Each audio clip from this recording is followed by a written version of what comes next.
बिहार में लहरावे खातिर झंडा खोले,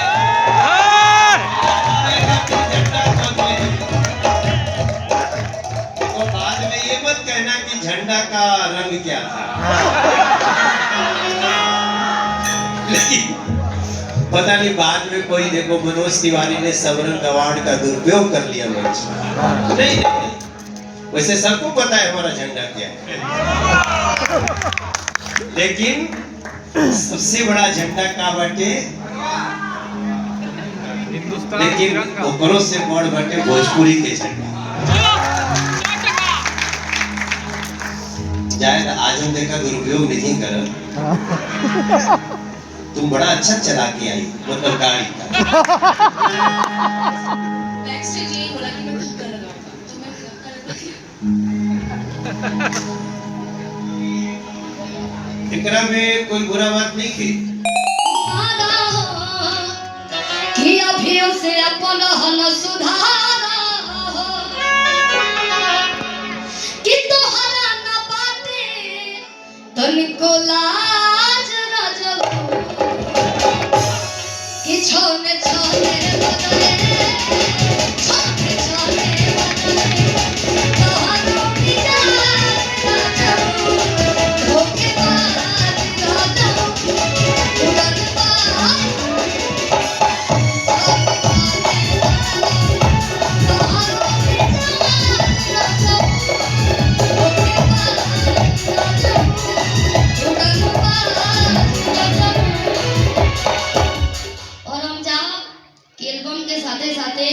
फिल्म इंडस्ट्री में भी हमारा के थोड़ा बहुत गवा लिया जाओ, ठीक।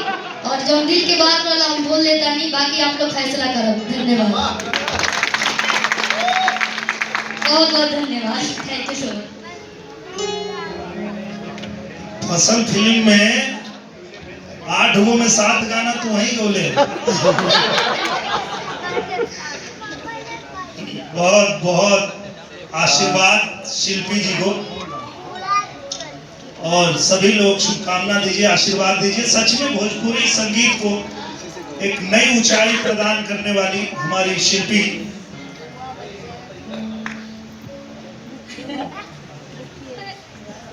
जैसे ही गावतिया और जैसे सुर लगावतिया, तो बड़ बड़ प्लेबैक सिंगर लोग सुनला के बाद कोना धर ली। और लेकिन बाबू शिल्पी एगो हमरा कहानी याद आ गई। मेहदी हसन साहब बहुत बड़ा सिंगर रही, और उनका गौला के कोनो जोड़ नहीं रहे। तो एक बार कभी ऐसे बात हुई,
इथे ना दोन दिवस सांगतो कीबोर्ड